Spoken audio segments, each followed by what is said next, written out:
Okay, here we are with a little technical problem there. I think we're on.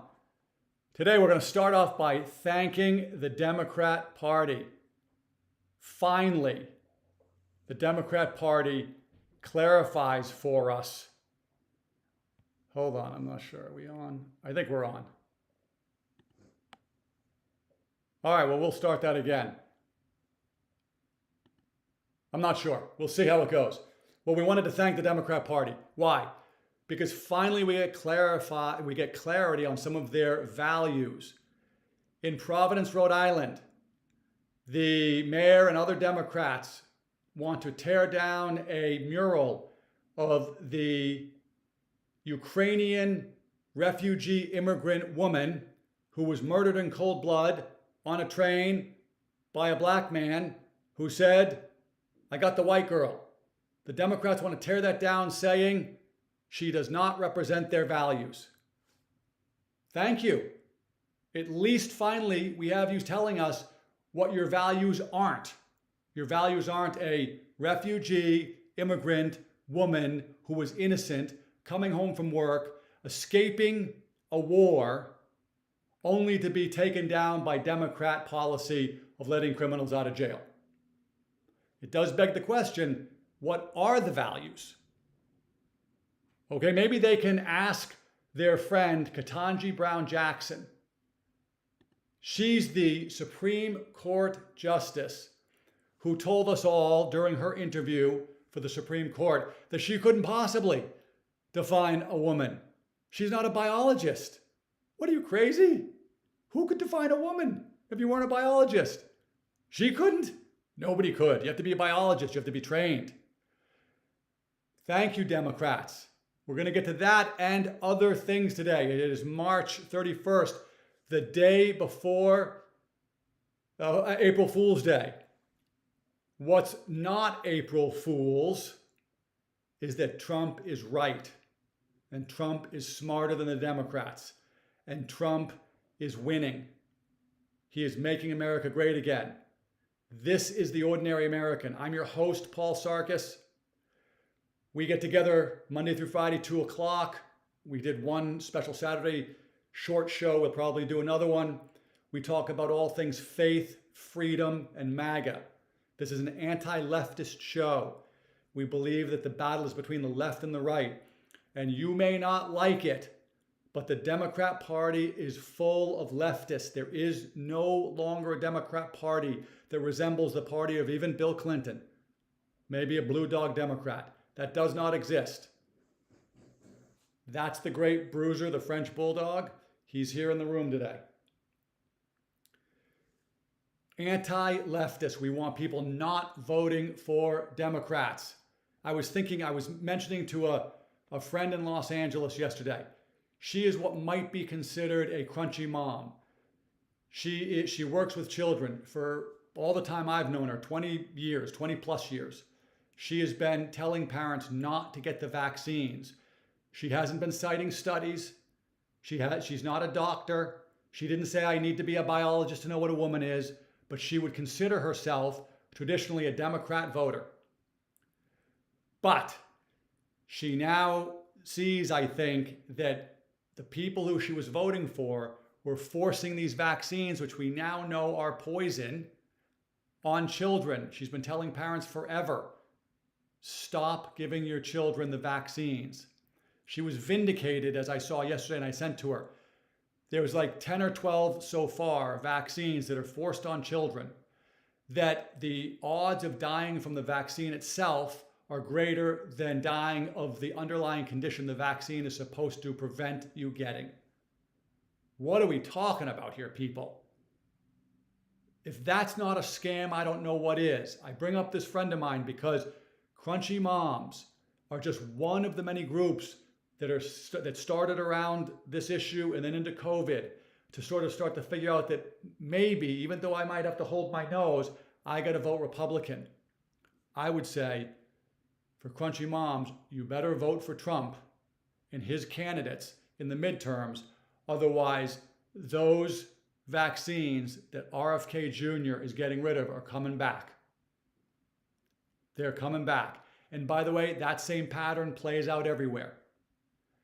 If you're a Black American and you just saw the stats out of Chicago, 80 schools in Chicago have 0 kids proficient in math. Let's take a poll. What are the odds that most, we won't even say all, most of those 80 schools are in Black neighborhoods? I would put the over-under at 80% chance that most are in Black neighborhoods. If that's not racist, I don't know what is. If somebody wanted to cripple a population, not just today, but for generations to come, you would provide free school, government school, tell the parents to send their kids there, and then not teach them anything. That would be a heck of a plan if you wanted to cripple a certain population. Black Americans should not be voting for Democrats. Despite what you've grown up hearing, despite what you've been fooled to think, they are not supporting your communities. 80 schools in a city like Chicago with 0 children proficient at math is not okay. Not okay. So these are the reasons why I say anti-leftist. The Democrat Party is a leftist party. They're the party of, the reason why I brought up Ketanji Brown Jackson, because she was the one vote in a Supreme Court case that was deciding whether conversion therapy in Colorado was okay.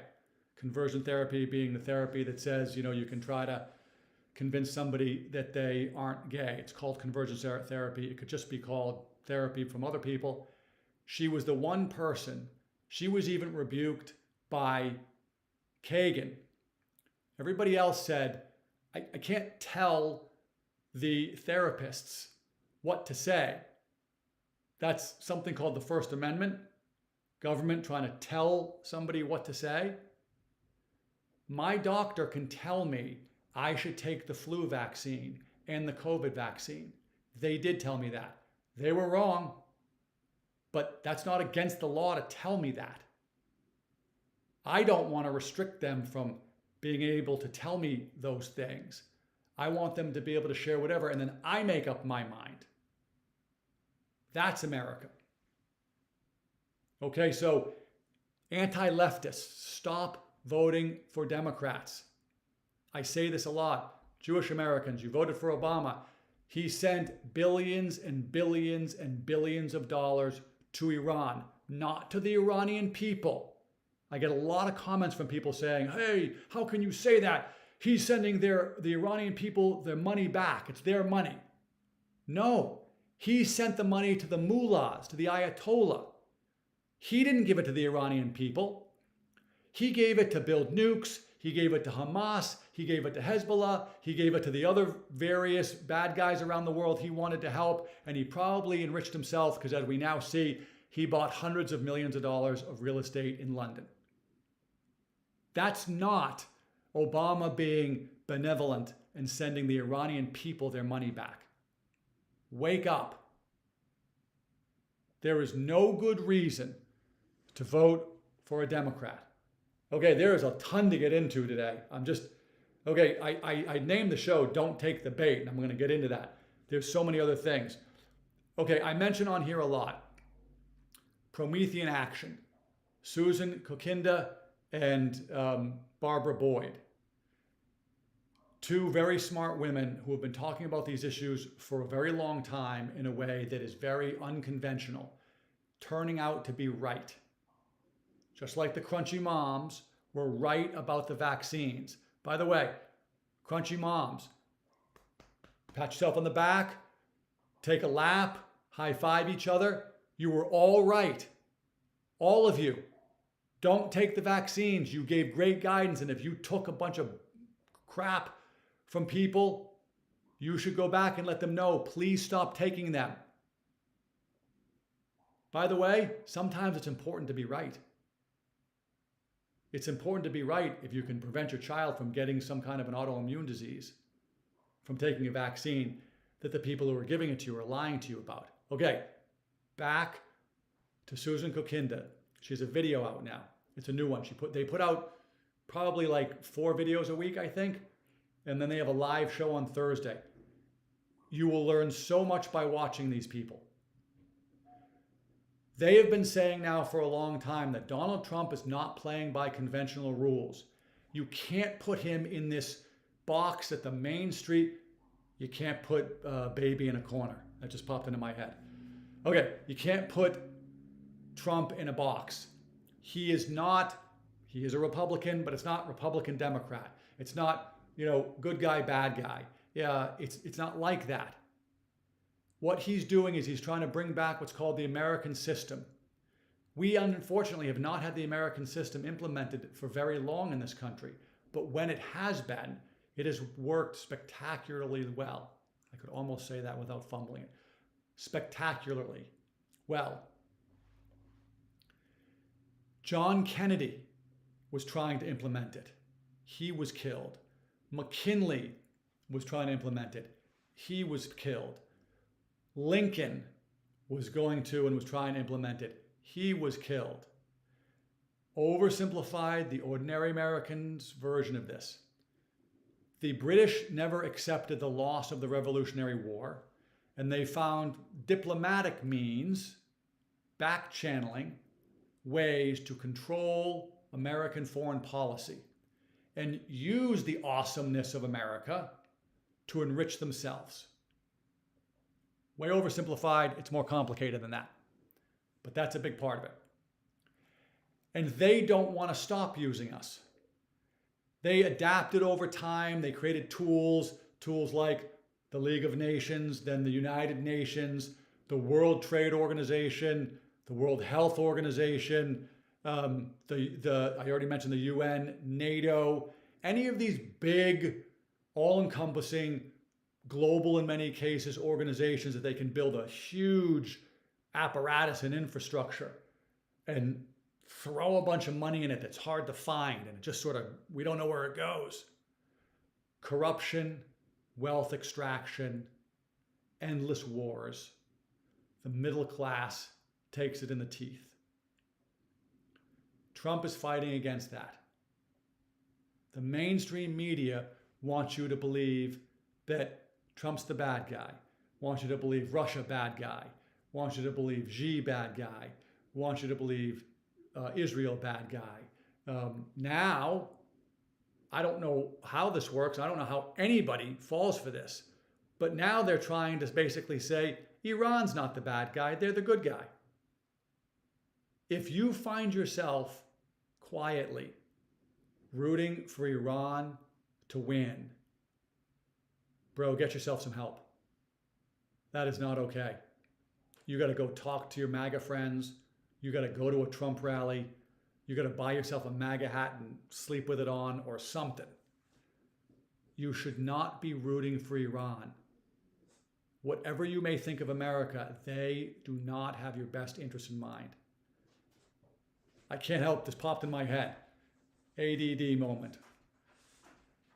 The other day, Trump was asked on a call, I forget who he was with, had he heard that story that the whatever junior Ayatollah, whatever his name is, Mujib, was gay. And he basically said, oh yeah, I heard about that. Geez, that would be a bad deal for him over there. They don't like gay people. Oh, you think? And he was commenting about how he sees the gay Americans saying, oh yeah, like pro-Palestine or, now I'm from Iran. Please, nobody who's gay, go over to Iran or Palestine. Do not take the bait. The title of the show. It is not true. They are not your friends.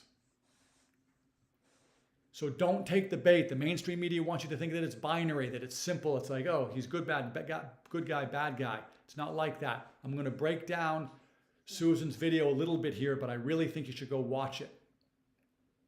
But the message is, Trump is right. It doesn't have to suit you.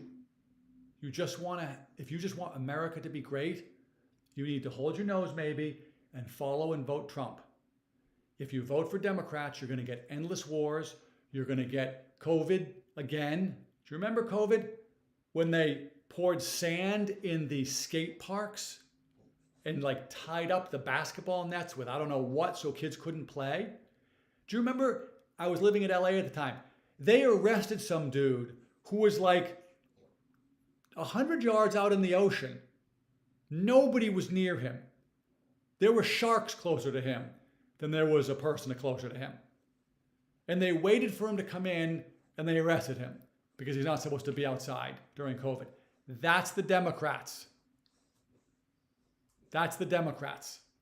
So if you're a crunchy mom or a young person, if you are a young person and you think that the healthcare system sucks, Trump is the answer, not the Democrats.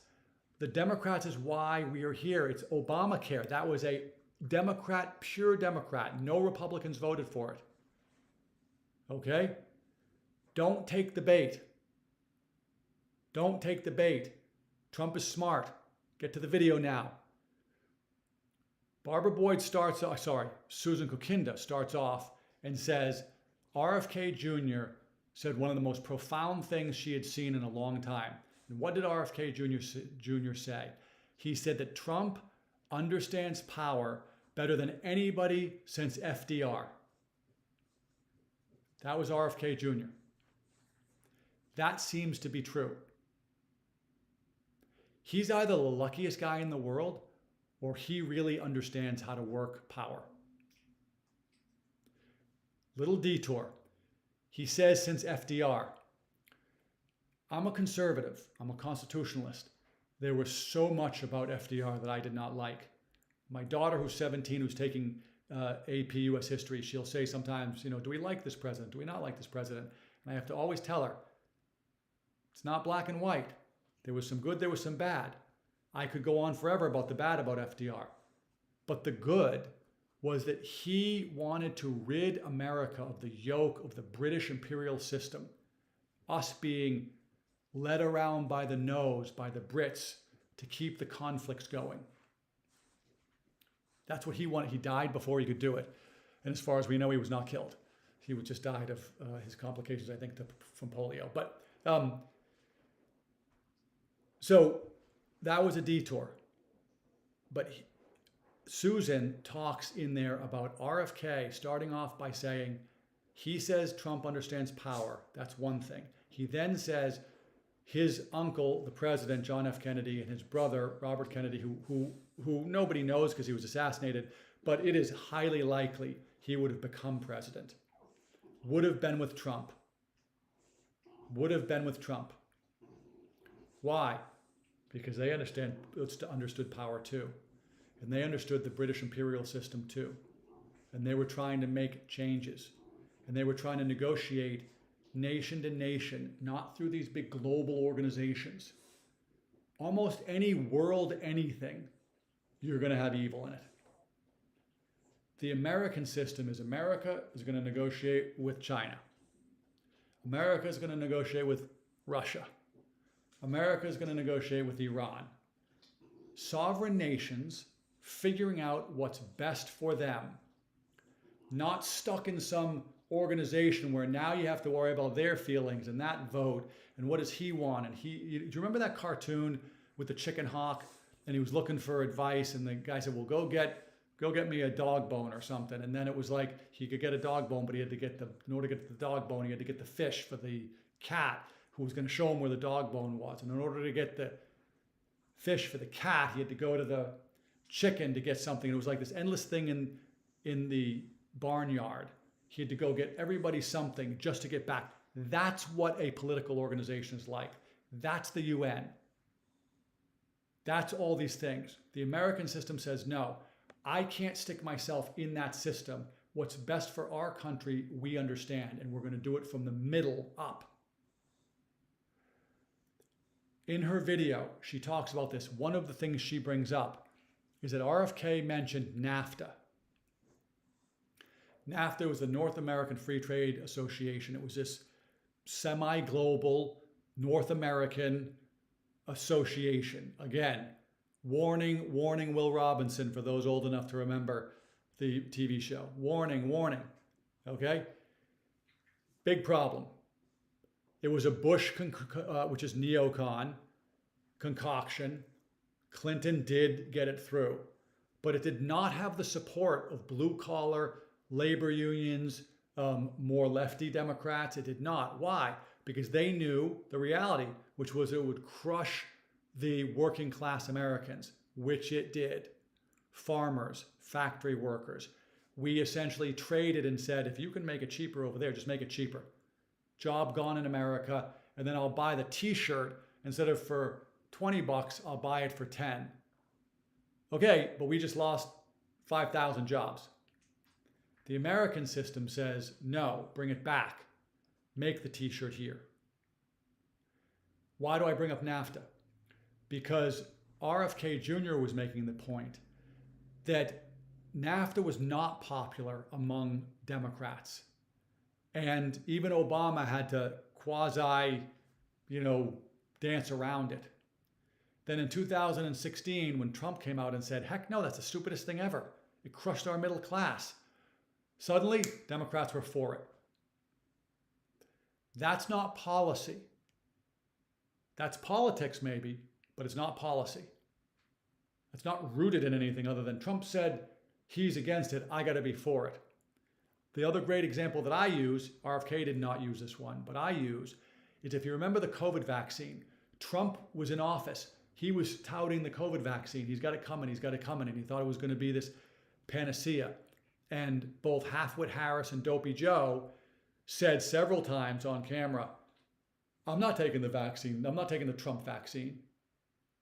And then as soon as they got the results they wanted from that election, they started pushing the vaccine. Nothing changed in the vaccine. Just their level of power. They were against it when they weren't going to have power. They were for it when they were going to have power. That's not a party with principles.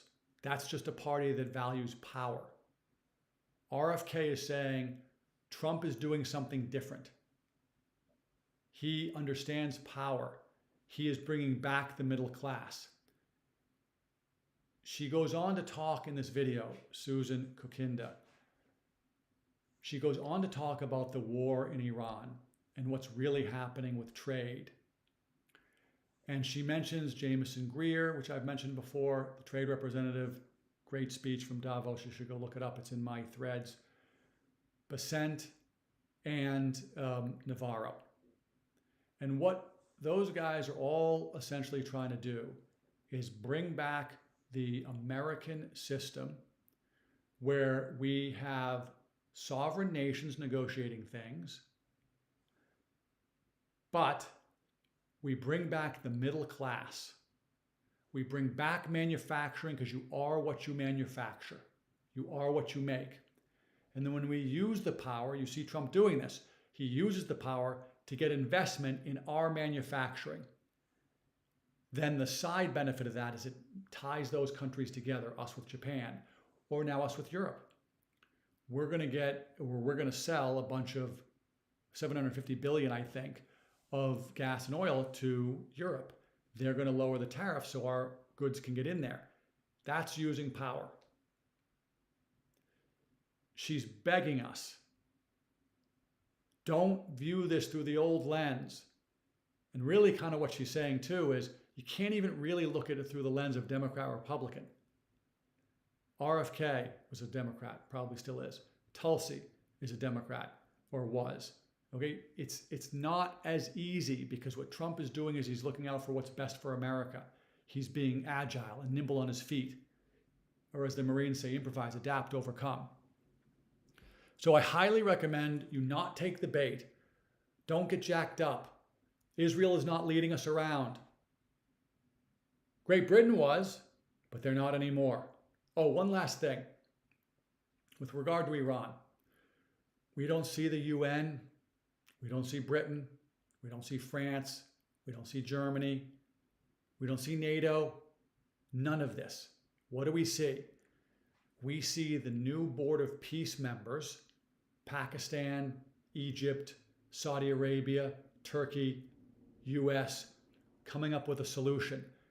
Not a solution that keeps a conflict going for another 30 years. A solution. those countries all have skin in the game.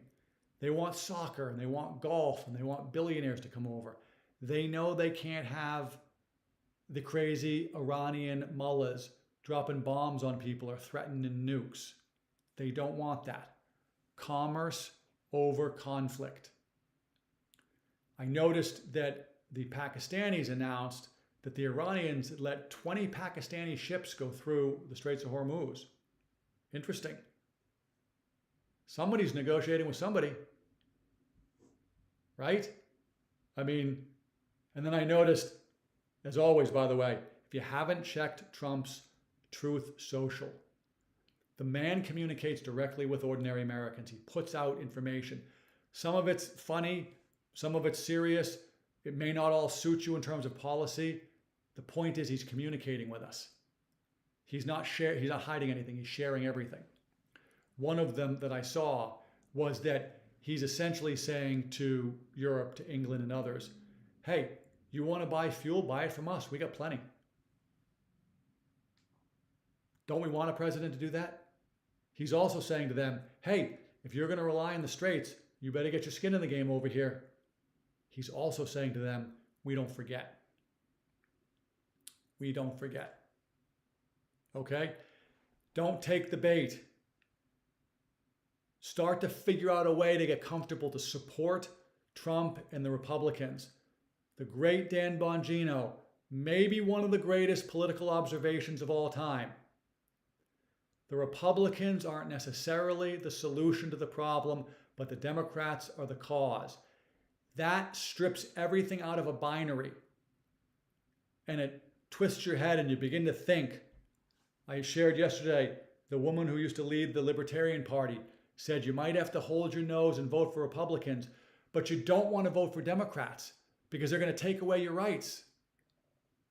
I just said country moms, Black Americans, Jewish Americans, young Americans.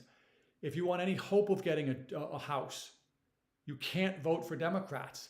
Housing prices are coming down slowly, but they're coming down. Why? Partly because we're getting rid of illegal immigrants who are driving the price up and distorting the market. Partly because regulations are being removed.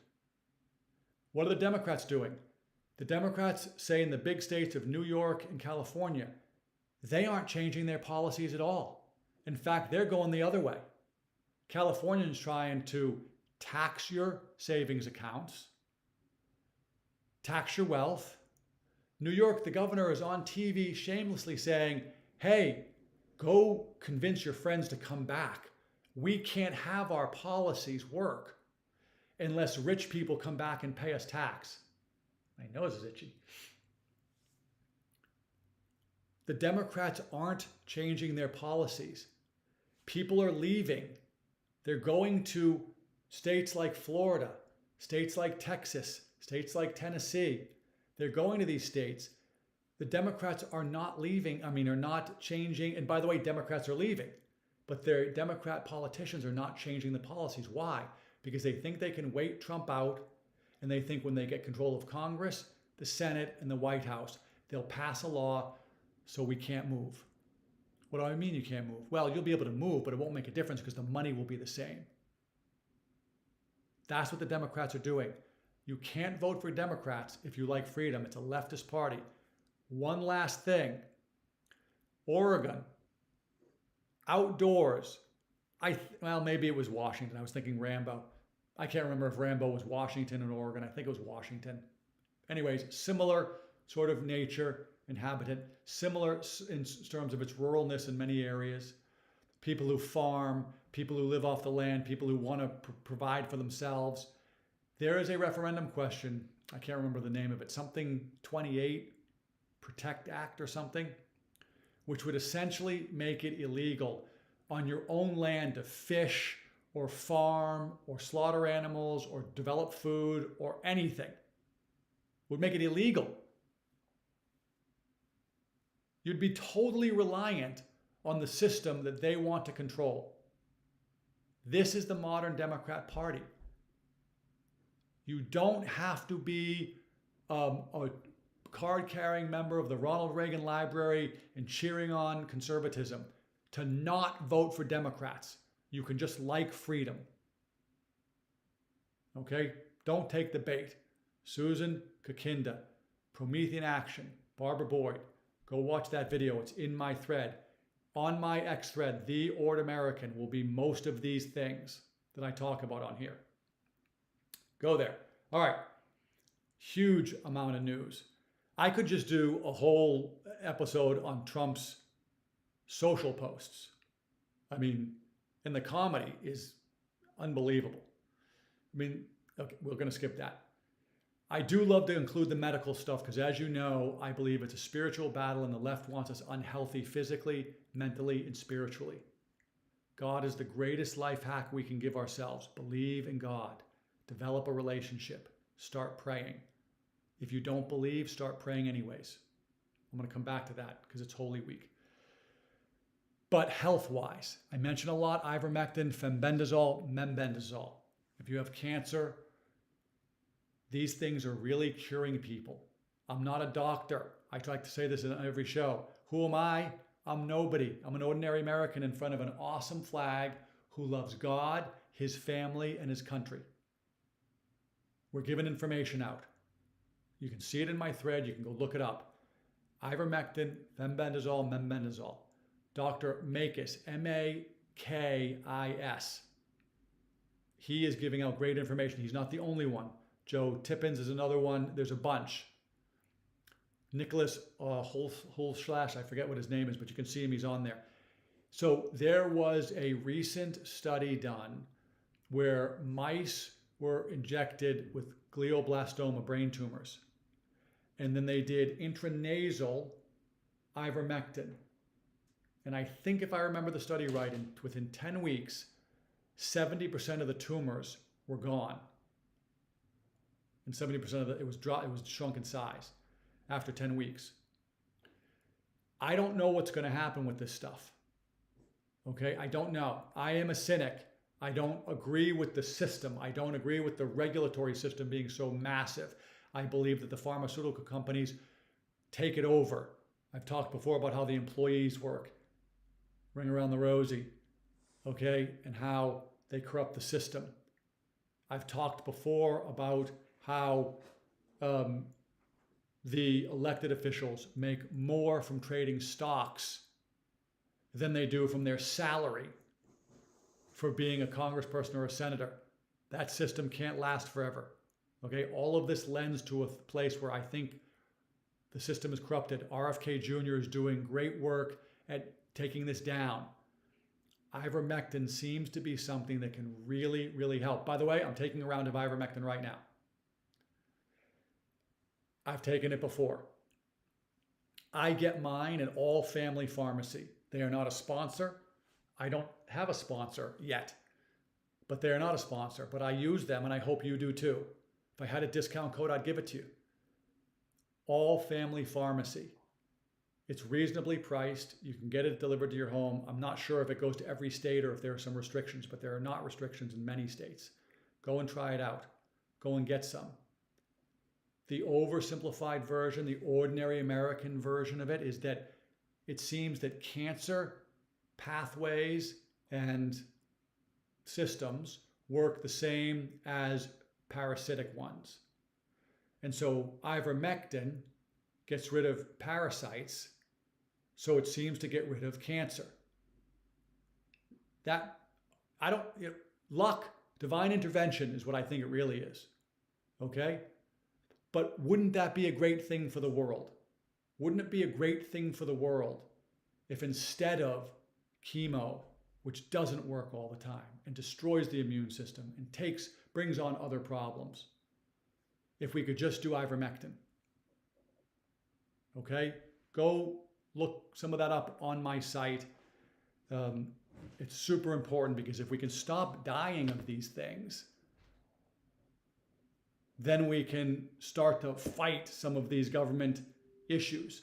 And these things that we're dying of, they're giving to us. It's very, very frustrating. Okay, I got a full slate of notes. We don't have much time. I do want to mention some things that are happening over in Europe. Europe seems to be changing drastically. For years, some of you might have heard of Marie Le Pen. She's a woman in France on the conservative side of things. She's been under tremendous assault from the Macron arm of the French government. The European political spectrum isn't exactly the same as the American, but it's enough similar that we can talk about it in the same terms. What's been happening in Europe are that conservatives have been taking over slowly. A lot of them have these coalition governments, which means that groups have to build up votes and then they form coalitions. And so sometimes you get these, what we would think would be odd combinations of a Green Party and a Conservative Party working together. I bring that up because the Prime Minister of Germany, Merz, he's been coming out lately and saying some remarkably conservative things.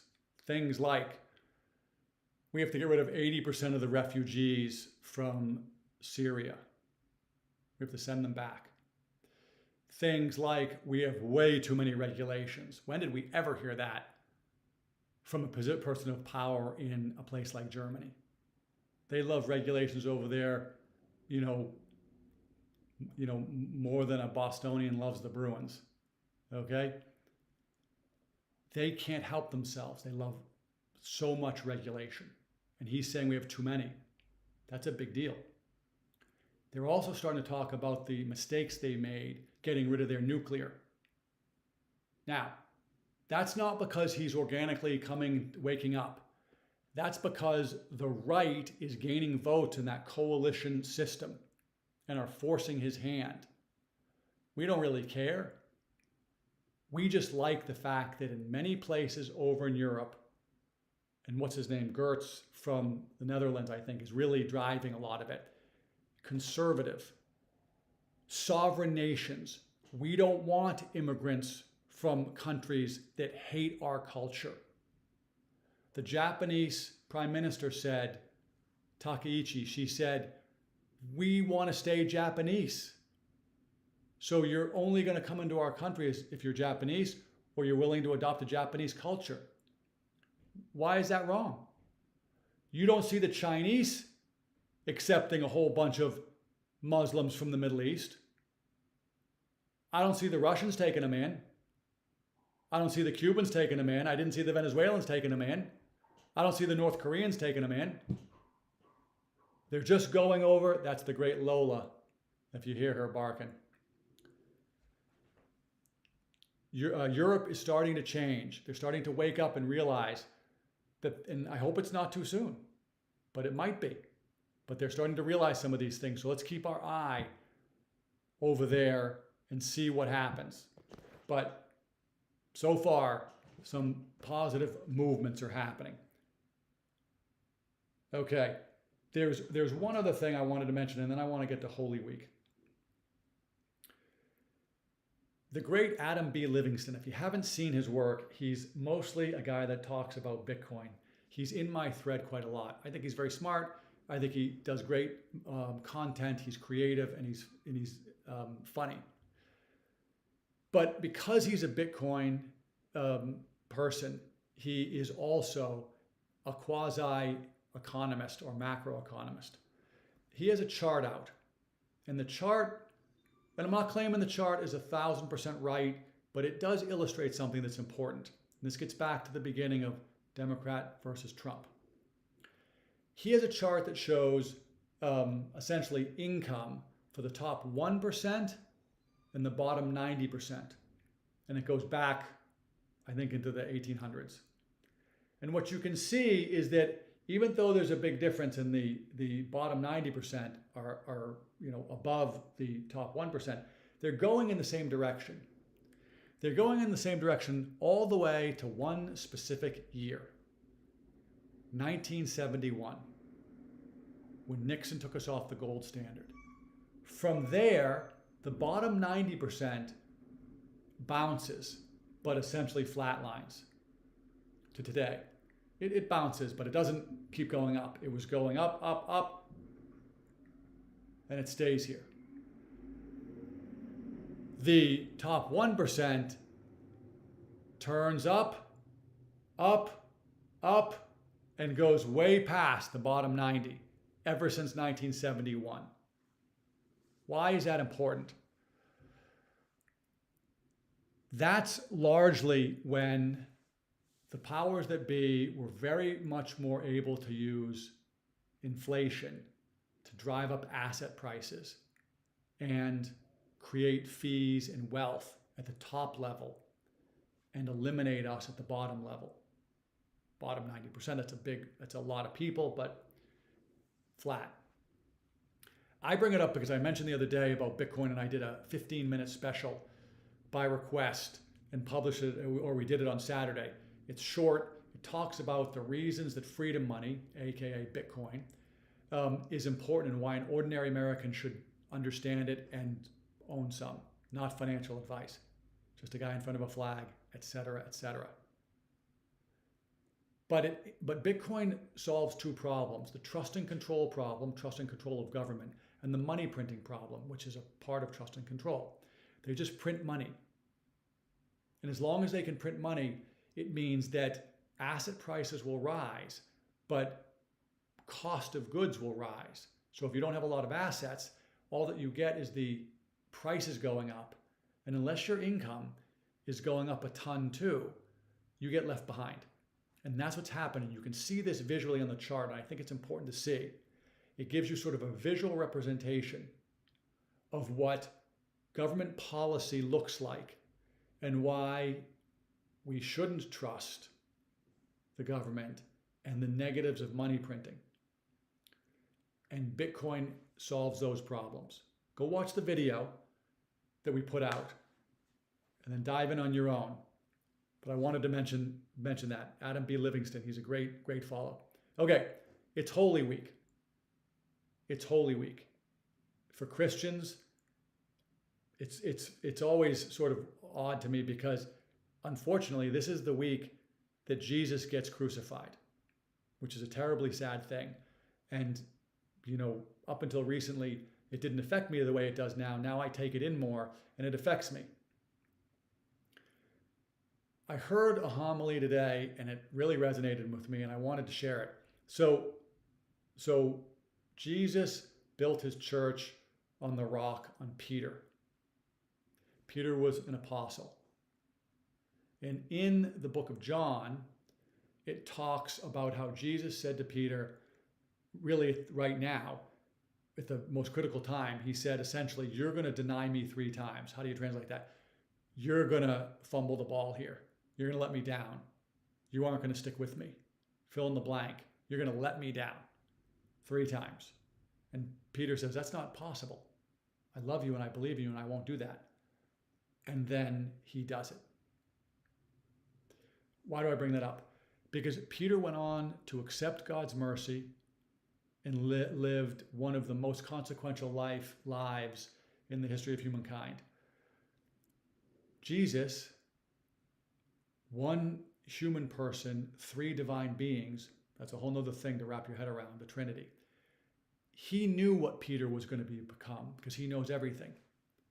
He knew at that moment it wasn't time for Peter to become who he was going to become and he was going to fumble the ball. He didn't say, therefore you're out, I hate you, get away from me. Total forgiveness because he's a fountain of mercy, total love. Because it takes time. Because humans don't all develop at the same time or the same pace or in the same manner. He knew Peter was going to be great. Peter essentially became the first pope. But he knew then, at that moment, and by the way, that's a heck of a moment to get weak knees. And Peter did. I mean, that's, whatever sports analogy, the yips in golf, choking, nerves, whatever the worst situation you could possibly imagine. I'm not going to name names, but whatever the worst situation is, Peter outdid them all. God forgave him. Peter accepted his mercy and went on to do great things. It wasn't the time yet. Peter needed to learn more and evolve more, and God knew that. So the message that I took from that was that even at my very, very feeling old age in some ways of 58, I'm still evolving. There'll be things that I'm not, ready for or doing right. I have to keep on working on it and keep trying. It's God's will, it's not my will. That story of Peter resonated with me. If you're going through a similar situation, or you know somebody that is, or you're a parent, and we want our kids to, keep up with the development of the other kids, whether it's be in sports or academics or other things, or social awareness or social ability, everybody doesn't do it at the same time. And that's okay. It happens. It's God's will, it's not our will. So I wanted to relay that. It's Holy Week. And I hope people are praying. I hope if you haven't, you'll start. Again, I like to say this.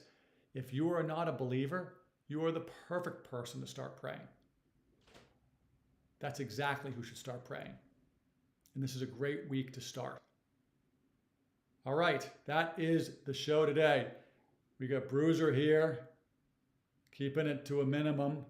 We got Lola outside.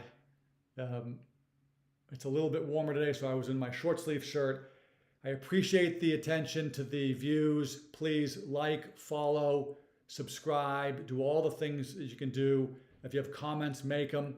If you got more in-depth comments or you want to ask for follow-up, theordinaryamerican@proton.me or theordamerican on X. And we will be back here tomorrow at 2 p.m. I'm rooting for you. Please root for me.